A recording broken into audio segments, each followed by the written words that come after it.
بسم اللہ الرحمن الرحیم۔ السلام علیکم ورحمۃ اللہ وبرکاتہ۔ محترم سامعین کرام، ابھی آپ کے سامنے الرحمن الرحیم مالک یوم الدین کا ترجمہ اور اس کی مختصر تفسیر پیش کی جائے گی، بغور سماعت فرمائیں۔ الرحمن الرحیم، بڑا مہربان، نہایت رحم کرنے والا۔ الرحمن اور رحیم دونوں مبالغے کے صیغے ہیں جن میں کثرت و دوام کا مفہوم پایا جاتا ہے، یعنی اللہ تعالیٰ بہت رحم کرنے والا ہے اور اس کی یہ صفت دیگر صفات کی طرح دائمی ہے۔ بعض علماء کرام کہتے ہیں کہ رحمان میں رحیم کی نسبت زیادہ مبالغہ ہے، اس لیے رحمان الدنیا والآخرہ کہا جاتا ہے۔ دنیا میں اس کی رحمت جس میں بلا تخصیص کافر و مومن سب فیض یاب ہو رہے ہیں، اور آخرت میں وہ صرف رحیم ہوگا، یعنی اس کی رحمت صرف مومنین کے لیے خاص ہوگی۔ امام قرطبی رحم اللہ کہتے ہیں کہ رب العالمین کے وصف کے بعد الرحمن الرحیم کا وصف ترہیب کے بعد ترغیب کے لیے ہے۔ اس طرح اس صورت میں اللہ نے ترہیب اور ترغیب دونوں کو جمع کیا ہے تاکہ بندہ اپنے معبود کی عبادت و بندگی کی طرف زیادہ راغب ہو اور اس کا اپنی زندگی میں زیادہ اہتمام کرے، جیسا کہ اللہ تعالیٰ کا فرمان ہے سورہ ہجر میں، اے پیغمبر میرے بندوں کو بتا دیجئے یقیناً میں بڑا بخشنے والا اور بڑا مہربان ہے، بے شک میرا عذاب بھی بڑا درد دینے والا عذاب ہے۔ محترم سامعین، آج ہم رحمان و رحیم کو یاد رکھا مگر اس کے عذاب کو یاد نہ رکھا۔ اللہ تعالیٰ رحمان و رحیم ہے، اسی طرح قہار و جبار بھی ہے۔ اسی طرح ارشاد باری تعالیٰ ہے، ان ربک سریع العقاب وانہ لغفور رحیم، سورہ انعام۔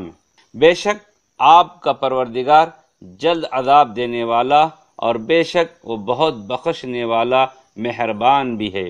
اس میں ربی میں ترہیب اور الرحمن الرحیم کے ناموں میں ترغیب کا پہلو ہے۔ حضرت ابو ہریرہ رضی اللہ سے روایت ہے کہ رسول صلی اللہ علیہ وسلم نے فرمایا، اگر مومن کو اللہ تعالیٰ کے عذاب کے بارے میں صحیح علم ہو تو کوئی بھی اس کی جنت کی خواہش نہ کرے، اگر کافر کو اس کی رحمت کے بارے میں علم ہو تو کوئی بھی اس کی رحمت سے مایوس نہ ہو۔ محترم سامعین، ہم لوگ اپنی اولاد کے نام اللہ تعالیٰ کے نام رکھتے ہیں، جیسے عبد الرحمن، عبد المنان، عبد الحادی، عبد الباری وغیرہ، مگر ان کو بلاتے ہیں تو صرف رحمان، منان، ہادی، باری وغیرہ۔ اس طرح بلانا غلط ہے، ان کو عبد لگا کر بلانا چاہیے، عبد الرحمن، عبد المنان، عبد الحادی، عبد الباری وغیرہ۔ اس کا خیال رکھے کیونکہ یہ اللہ تعالیٰ کے اسماء حسنی ہیں۔ مالک یوم الدین، بدلے کے دن یعنی قیامت کے دن کا مالک ہے۔ اللہ تعالیٰ جس طرح قیامت کے دن کا مالک ہے اسی طرح وہ دوسرے تمام دنوں کا مالک ہے۔ یہاں قیامت کے دن کا ذکر بالخصوص اس لیے آیا کہ اس دن تمام مخلوقات کی بادشاہت ختم ہو جائے گی، تمام شاہان دنیا، ان کی رعایا، تمام آزاد و غلام، چھوٹے بڑے سب برابر ہو جائیں گے اور صرف ایک اللہ کی ملکیت و بادشاہت باقی رہے گی۔ سبھی اس کے جلال کے سامنے سرنگو ہوں گے، اس کی جنت کے امیدوار اور اس کے عذاب سے خائف ہوں گے۔ اللہ تعالیٰ نے فرمایا، لمن الملک اليوم للہ الواحد القہار۔ قیامت کے دن اللہ تعالیٰ پوچھے گا آج کس کی بادشاہت ہے؟ پھر خود ہی جواب دے گا صرف اللہ کی جو ایک ہے اور قہار ہے۔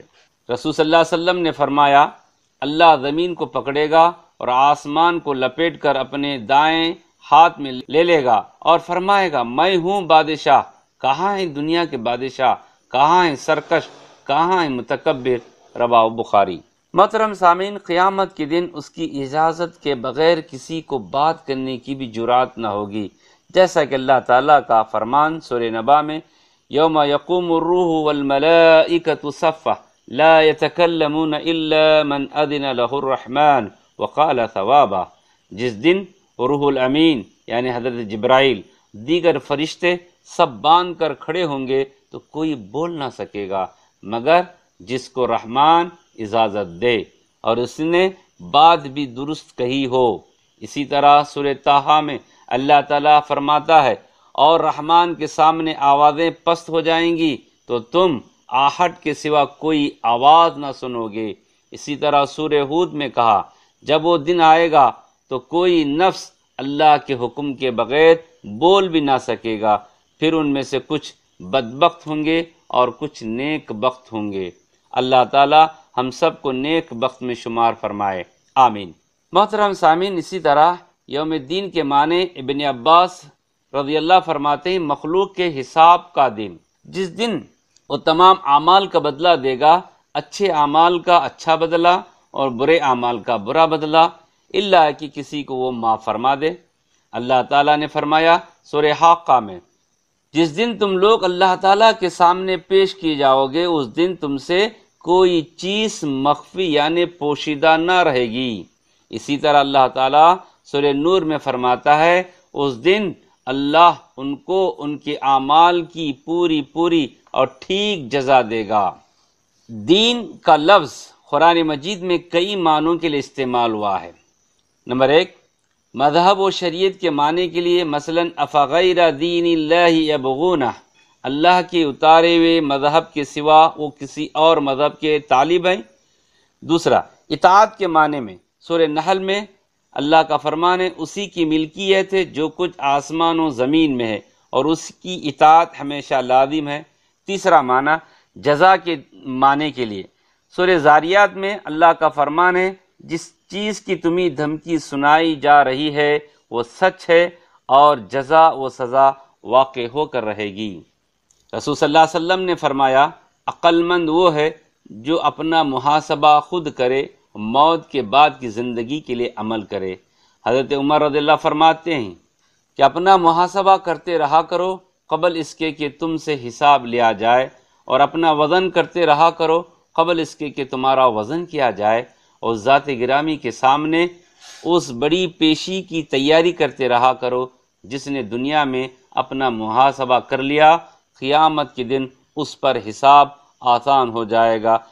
بقیہ آیات انشاءاللہ دوسرے درس میں پیش کی جائیں گی۔ اللہ تعالی سے دعا ہے کہ اللہ تعالی ہم تمام کو ان آیات پر عمل کرنے کی توفیق عطا فرمائے، آمین ثم آمین۔ السلام علیکم ورحمۃ اللہ وبرکاتہ۔